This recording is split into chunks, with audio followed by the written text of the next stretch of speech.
विशाल राज दरबार की नक्काशीदार दीवारों के बीच आज एक भारी सन्नाटा था। ऊंचे आसन पर बैठे महाराज सोमदेव के माथे पर चिंता की लकीरें गहरी थीं। उनके सबसे प्रिय और निष्ठावान खजांची कैशियर उनके आकस्मिक निधन ने राज्य की तिजोरी को असुरक्षित कर दिया था। सभा में मौजूद हर दरबारी इसी ताक में था कि ये महत्वपूर्ण पद उसके किसी करीबी को मिल जाए। सभासदों, आज हमारे राज्य के सामने एक बड़ी चुनौती प्रस्तुत हो गई है। धन की रक्षा मात्र हथियारों से नहीं, अपितु चरित्र से होती है। मुझे एक ऐसा नया खजांची चाहिए जिसकी निष्ठा हिमालय की तरह अडिग हो। महाराज, मेरा सुझाव है कि राजकोष के सबसे वरिष्ठ मुनीम को यह पद दिया जाए।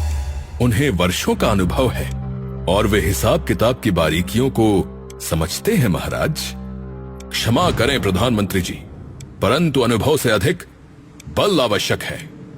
राजकोष वो संभाले जिसके हाथ में तलवार हो। कोई बाहरी शत्रु या आंतरिक चोर सोने की चमक देखकर फिसल सकता है। सेना का कोई वीर ही इसके योग्य है। सावधान सेनापति, तलवार धन की रक्षा कर सकती है, परंतु लोभ आत्मा पर वार करता है। महाराज, शास्त्रों के अनुसार खजांची वो होना चाहिए जिसे मोह माया छू न सके। हमें किसी विद्वान ब्राह्मण या संत को ये भार सौंपना चाहिए। आप सबकी ही बातें सही हैं, परंतु अधूरी हैं। मुझे न मात्र विद्वान चाहिए और न ही मात्र योद्धा। मुझे वो चाहिए जिसके सामने यदि हीरों का पहाड़ भी रख दिया जाए तो उसकी आंखों में चमक नहीं, अपितु संतोष हो।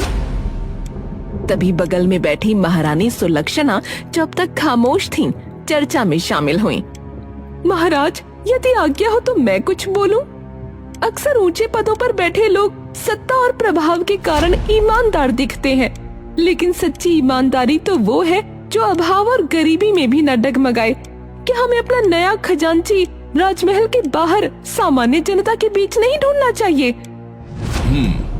महारानी ने सत्य बात कही है। राजमहल के सुख सुविधाओं में पले बढ़े लोग खजांची वो बनेगा जो इस राज्य का सबसे निष्ठावान नागरिक साबित होगा, चाहे वो फिर किसी टूटी फूटी झोपड़ी में ही क्यों न निवास करता हो। दरबार में कानाफूसी होने लगी। दरबारी हैरान थे कि एक मामूली गांव वाला राजकोष का मालिक कैसे बन सकता है। मंत्री जी, अब ये आपकी कठिन परीक्षा है। आप अपनी बुद्धिमानी का प्रयोग करें, पूरे राज्य में भ्रमण करें, परंतु अपनी पहचान गुप्त रखें। मुझे वो मनुष्य चाहिए जो बिना किसी डर या लालच के सही मार्ग पर चले। महाराज, आपकी आज्ञा शिरोधार्य है। महारानी के सुझाव ने मेरा मार्ग प्रशस्त कर दिया है। मैं कल प्रातः ही वेश बदलकर निकलूंगा। मैं भिक्षुक बनकर, राहगीर बनकर लोगों के द्वार पर जाऊंगा और देखूंगा कि विपत्ति और प्रलोभन के समय किसका चरित्र कुंदन की तरह चमकता है। कल्याण हो, परंतु स्मरण रहे मंत्री जी, परीक्षा ऐसी हो जिसमें छल ना हो, मात्र सत्य की परख हो। महाराज ने सभा भंग करने का संकेत दिया।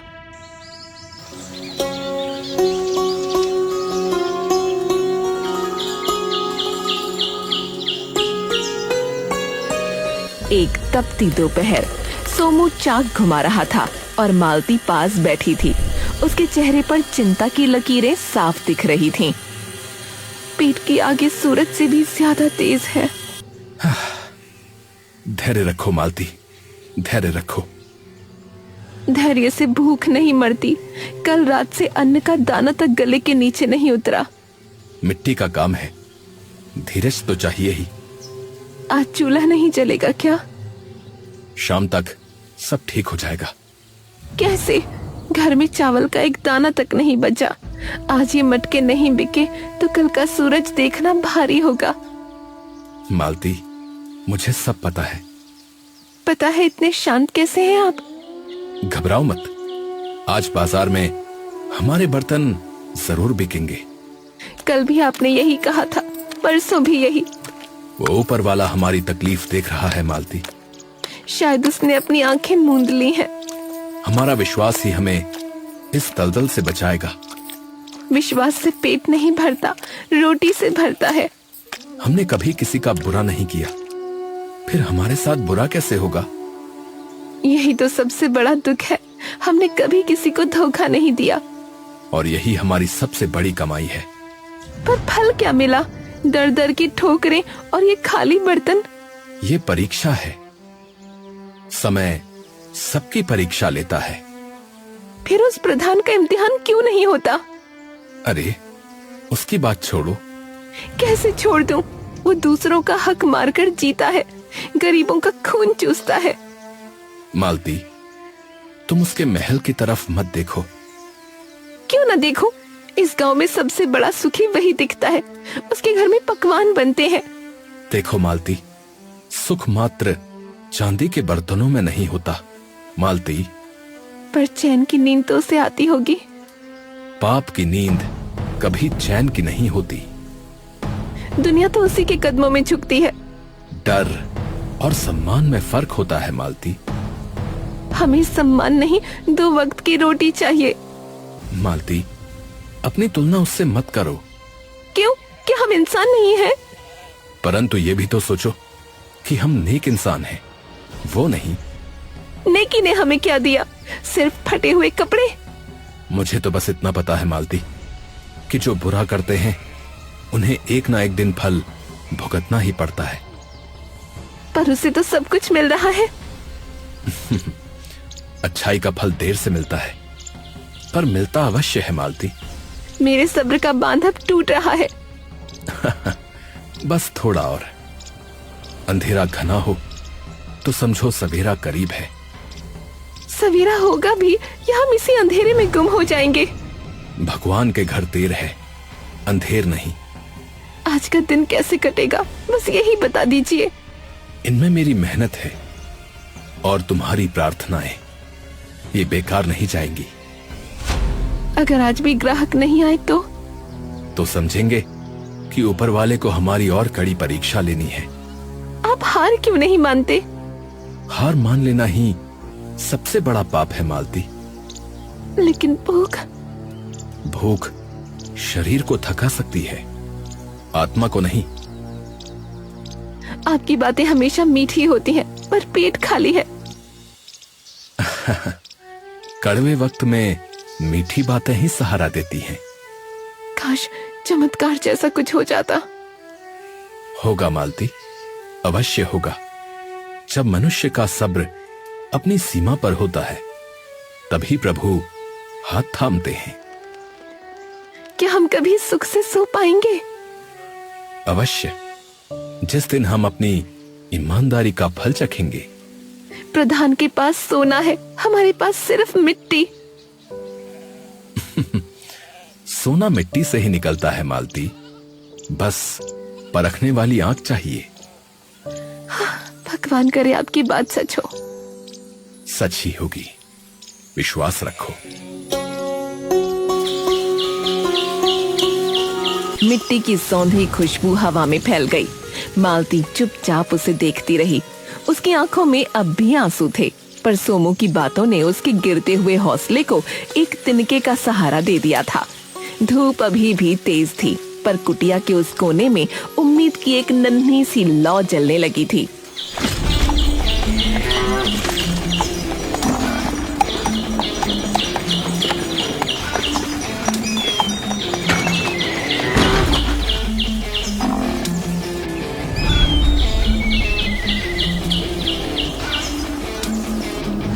ओए सोमू! अरे प्रधान जी, प्रणाम। अरे कल जो मटके तूने भिजवाए थे, हैं? क्या वो चूहों के खेलने वेलने के लिए भिजवाए थे क्या? हैं? जी प्रधान जी, वो तो मानक माप के अनुसार ही थे। अरे खामोश। अरे मेरी मर्जी ही मानक है, समझे? अरे बता रहा हूँ वो बहुत छोटे थे, आज मैं उन्हें वापस फेंक के जा रहा हूँ तुम्हारे यहाँ। प्रधान के नौकरों ने गाड़ी के पीछे से मटके निकालकर जमीन पर पटक दिए। मिट्टी के वो सुंदर बर्तन जिन्हें सोमू ने रातों की नींद त्याग कर बनाया था, क्षण भर में मिट्टी में मिल गए। मालती के मुंह से एक दबी हुई चीख निकल गई। हुजूर, हमारी मेहनत। मेहनत? तुम जैसों की मेहनत की कीमत मेरी जूती की धूल के बराबर है, समझी? मुझे कल तक बड़े मटके चाहिए, बता के जा रहा हूँ। हाँ जी प्रधान जी, जैसा आप कहें, मैं नए मटके बना दूंगा। बना तो दोगे, पर अभी अपना कटोरा फैला दोगे? हैं प्रधान जी, घर में कल से चूल्हा नहीं जला है, इसलिए। अरे ये तो रोने लगा। अरे भाई ये लो, आज का काम चलाओ, लो। जानबूझकर कीचड़ के गड्ढे में फेंक दिया। सिक्का छपाक से गंदे पानी में समा गया। अरे उठा ले, तेरी औकात और कमाई दोनों इसी कीचड़ के लायक हैं। सोमू जड़ खड़ा रहा, जबकि मालती की आंखों से आंसू बहने लगे। मत उठाइए, हमारी स्वाभिमान के लिए उसे मत उठाइए। सोमू ने पत्नी को शांत नजरों से देखा और घुटनों के बल झुककर कीचड़ में हाथ डाल दिया। जब हाथ बाहर निकला तो उंगलियों में सिक्का चमक रहा था। प्रधान ठहाका मारकर गाड़ी के साथ आगे बढ़ गया। इतनी जिल्लत क्यों सहते हैं आप ये सब? मालती, कीचड़ सिक्के पर लगा है, मेरी निष्ठा पर नहीं। ये पानी से धुल जाएगा, परंतु प्रधान के मन की गंदगी कभी नहीं धुलेगी। मालती ने सिसकते हुए सोमू के कीचड़ सने हाथ थाम लिए।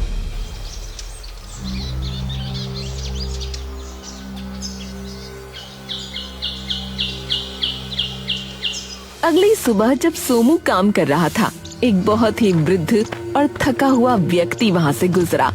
उसके कपड़े फटे हुए थे और चेहरा भूख प्यास से कुमलाया हुआ था। बेटा, क्या थोड़ा पानी मिलेगा बेटा? बहुत दूर से आ रहा हूँ, गला सूख रहा है। अरे दादाजी, आप इतनी परेशानी में क्यों हैं? आइए इस चबूतरे पर बैठिए।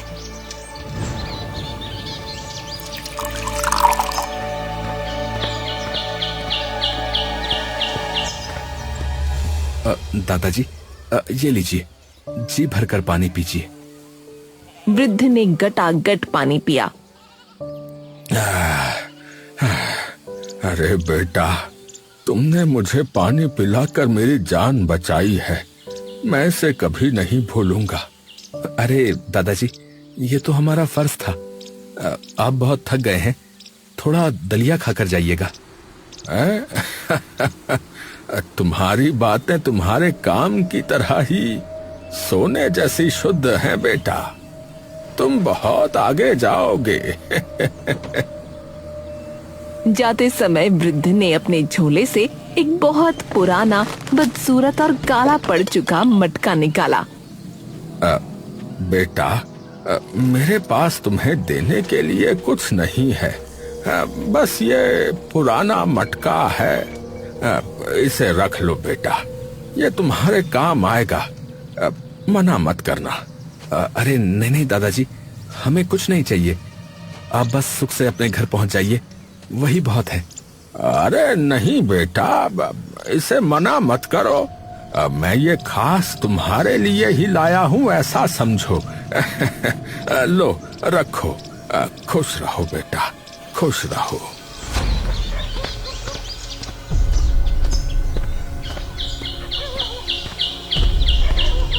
ये क्या अजीब बात है, हम खुद मटके बनाते हैं और उस दादाजी ने हमें ये टूटा फूटा पुराना मटका दे दिया। अरे मालती, उन्होंने यादगारी के तौर पर दिया होगा, इसे घर के कोने में रख दो।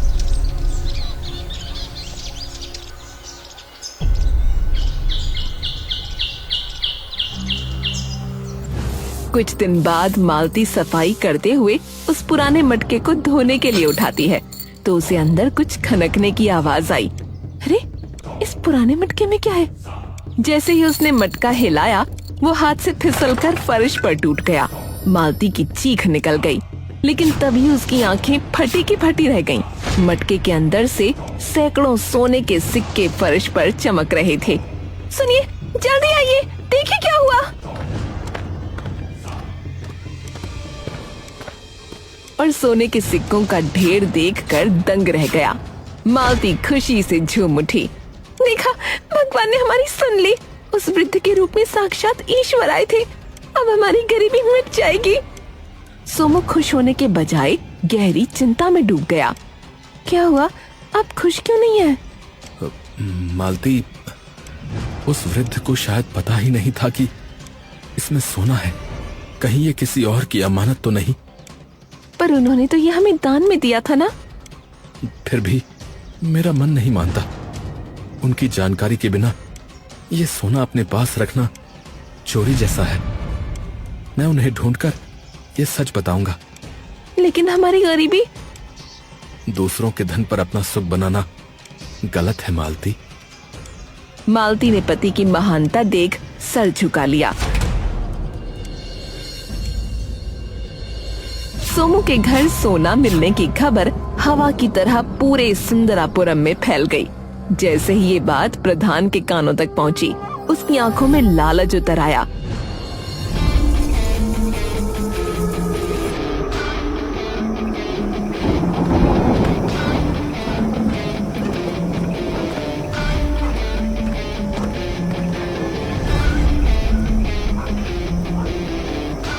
सोमू, बाहर निकल।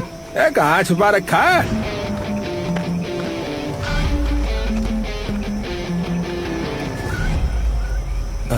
जी प्रधान जी, इतनी रात को? अरे नाटक बंद कर, वो मटका निकाल। हुजूर, आप किस मटके की बात कर रहे हैं? अरे वही जो सोने के सिक्कों से लबालब भरा है। प्रधान जी, वो मेरी संपत्ति नहीं है। अरे तेरी है या नहीं ये मैं तय करूंगा।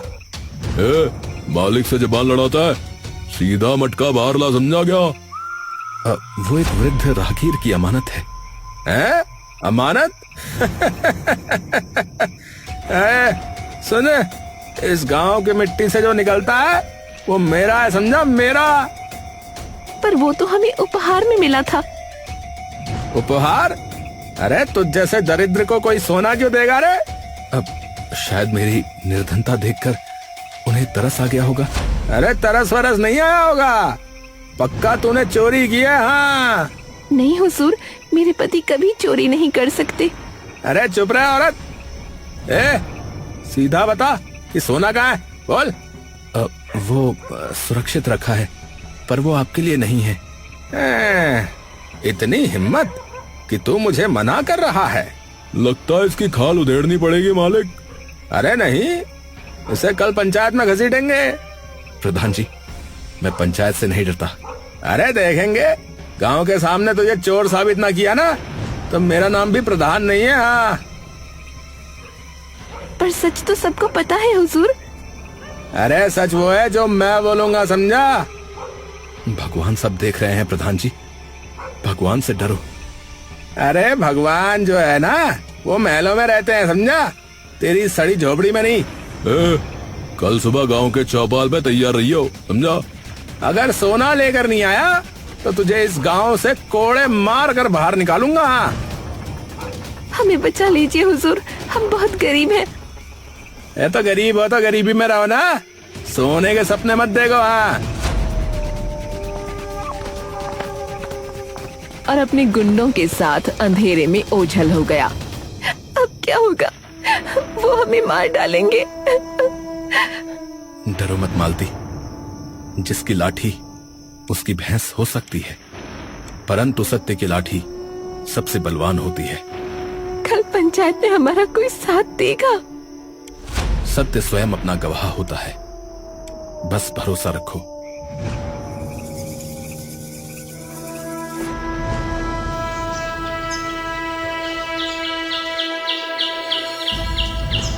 गांव के विशाल बरगद के पेड़ के नीचे पंचायत बैठी थी। पूरा गांव उमड़ पड़ा था। एक तरफ सोमू और मालती सिर झुकाए खड़े थे तो दूसरी तरफ प्रधान सीना ताने बैठा था। सरपंच ने अपनी भारी आवाज में कार्यवाही शुरू की। सोमू, क्या ये सच है कि तुम्हें सोने से भरा मटका मिला है? जी सरपंच जी, ये सत्य है। सुना आपने? सुना? अरे इसने मान लिया। चुप रहिए प्रधान जी। हाँ सोमू, आगे कहो। पर वो सोना मेरा नहीं है। फिर किसका है? वो एक वृद्ध राहगीर का है जो मेरी कुटिया पर आए थे। सब झूठ है, सब झूठ है। वो मुसाफिर दरअसल मेरे घर आया था। झूठ मत बोलिए हुजूर, आप तो उन्हें जानते भी नहीं। अरे खामोश। अरे वो मेरे पुराने मित्र थे और वो गलती से वो मटका सोमू की झोपड़ी में बोला है। क्या तुम्हारे पास इसका कोई गवाह है? अरे मेरे शब्द ही गवाह हैं। ये मटका मेरा है और मुझे वापस मिलना चाहिए। तभी भीड़ को चीरते हुए एक तेजस्वी व्यक्ति सामने आया। उसके शरीर पर रेशमी वस्त्र थे। उसे देखते ही पूरा गांव दंग रह गया। ठहरिए, न्याय का निर्णय मैं करूंगा। आप? अरे आप कौन है? मैं इस राज्य का मुख्यमंत्री हूँ मूर्ख। पूरे दरबार में सन्नाटा छा गया। सब सम्मान में झुक गए। महाराज की आज्ञा से मैं वेश बदलकर इस गांव की परीक्षा ले रहा था। पर वो मटका।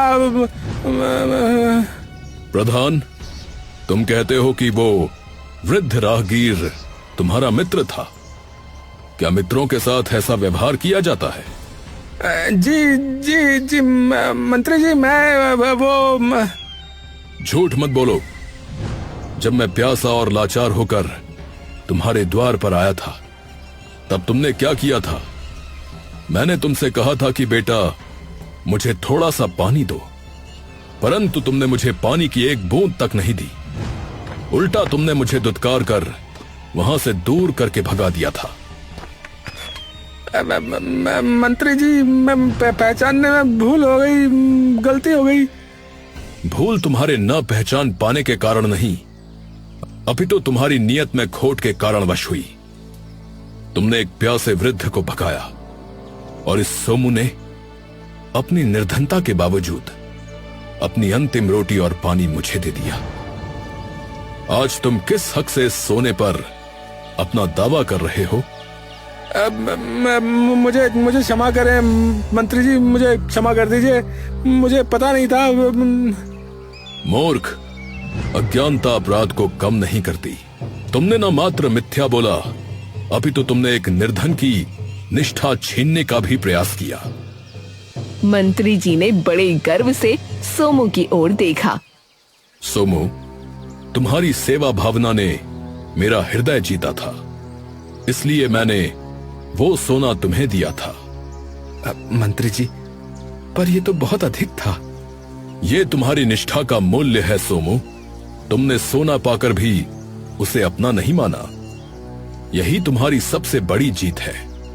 मंत्री जी का चेहरा क्रोध से लाल हो गया जब उन्होंने प्रधान को देखा।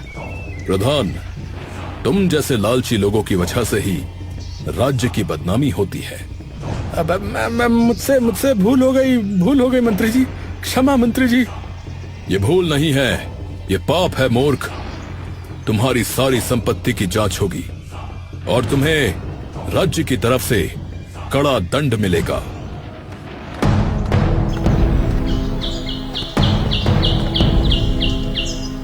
सुनिए, आपने ठीक ही कहा था। देखा मालती, सत्य कभी हारता नहीं। आज समझ आया कि ईमानदारी ही इंसान का सबसे बड़ा धन है। सोमू, तुम कल ही राजधानी आओ। महाराज ने तुम्हें राजकोष का नया खजांची नियुक्त किया है। सोमू और मालती ने हाथ जोड़कर ईश्वर को धन्यवाद दिया। सुंदरापुरम की मिट्टी आज एक ईमानदार इंसान की जीत का गवाह बनी थी।